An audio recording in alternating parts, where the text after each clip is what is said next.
Hi, my name is Craig Lotz. Thank you for selecting Sens-O-Lock of America as your ignition interlock provider. In the next few minutes, I'd like to provide a general overview of the technology, how to use your ignition interlock, some common errors to avoid when using it on a day-to-day basis, as well as some products to avoid when using the system, and then finally, how to exchange the system depending on the state in which you live, which may be every 30 days or maybe every 60 days. Use the easiest interlock in the industry to use. The FR9000 employs a straight blow air sample technique as opposed to the other approved methods of a blow suck blow or blow hum blow. So the easiest to use far and away is the straight blow technique. To use the system is quite simple. Take it out of the clip that we provide. It'll be mounted someplace on your dash or center console to make it convenient. Insert the mouthpiece into the top of the unit. These two sensors are detecting proximity to your skin and temperature, so you want them pointing at your chin. Now if you have a beard, you want to shift it so it's upside down, so these sensors are pointing at your nose. I'll show you how to use it. Turn the key to the on position.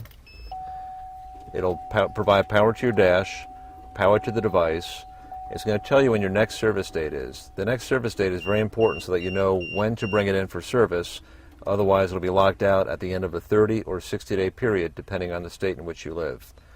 So it'll prompt me for a sample. I want to hold it as a trumpet directly coming out from my mouth as opposed to, say, a saxophone, as you'll see.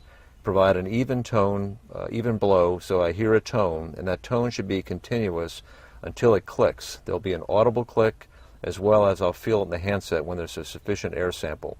You notice that the airway is thin at the top and it bevels out toward the base where it inserts into the handset. So what you want to do is place your lips down to where it bevels out to ensure that these sensors are getting a solid reading of proximity to your skin as well as temperature. It's now asking me for a sample, saying test required, blow evenly.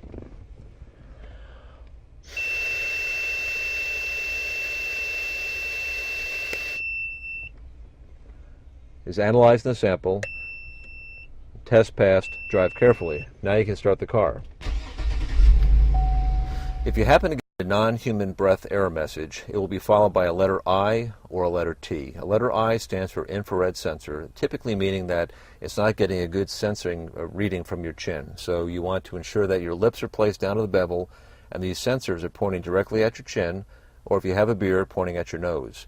If the unit says a non-human breath error message with a T, T standing for temperature, typically means that in the hot summer months that the unit was left inside the vehicle and simply needs to cool down. A tip would be you can place it inside the refrigerator or freezer for a few moments, and that will cool off the device sufficiently to use it properly. We do recommend that in extreme temperatures, hot or cold, that you bring the unit indoors because it's much like you would treat an iPhone or a smartphone or any type of expensive electronic piece of equipment. You want to bring it indoors and not expose it to extreme temperatures. Another factor which may cause a non-human breath error message is if sunlight is shining directly on your face and handheld as you are providing the breath sample. Direct or bright sunlight can interfere with the infrared sensor mounted on the top of the handheld.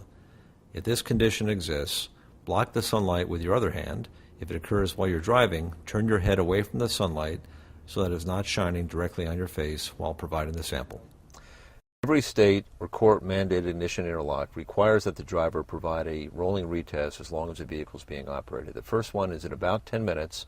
Thereafter is random every 30 minutes. So if you're driving the car for approximately an hour, you may have 2 to 3, possibly a fourth retest during that period of time.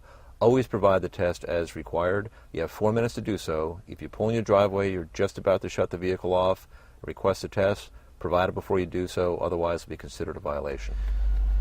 You're at your final destination and you turn your vehicle off. It can take 2 minutes to power down the unit, or you can press the center button and this will shut off the device immediately. The display will read, you may restart your engine in 120 seconds. This is a safety feature for those that have a stick shift that may stall the vehicle and you don't have to go through the entire start process in order to restart your vehicle. You can just start it automatically. But rather than waiting for it to power off, you can just press and release the middle button and that will shut off the unit. To disconnect the head to bring it indoors, there's a metal connector at the base of the unit. There's a ring nut, and it's a braided ring nut, and it slides off the connector. Very simple to do. To plug it back in, there's a notch in it. You find the notch, you insert it, and your finger tighten it back down, and that's all there is to taking it off and putting it back on. Very simple. The set point of these interlocks range between 0.02 and 0.05 depending on your state. This will pick up virtually any type of alcohol or alcohol-related products. Examples include hand sanitizer, bug spray, mouthwash, chewing gum with sugar alcohol, energy drinks containing sugar alcohol. There are a number of products that will cause a failure if ingested or consumed while you're using the device. These devices are very, very sensitive and will detect residual alcohol from the prior day's activities. Please allow plenty of time the following day to let your body metabolize and purge any alcohol throughout your system. The calibration period for the device is mandated by your state, some 30, some 60. On the display, each time you start the engine, it will show you the next service date. For those of you that are required to bring your vehicle into the service center, make an appointment at least 2 days prior to the service date shown on your device. For those of you that live in a state in which we can send you a new unit, you'll receive it before the expiration of the service date. Simply exchange it with the one in the car. The one you take out, mail back to us using the packaging material and envelope that we provide. Once again, thank you for selecting Sens-O-Lock of America.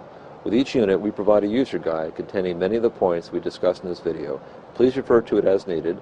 There's also a telephone number that you may contact us if you have any further questions. Thank you very much.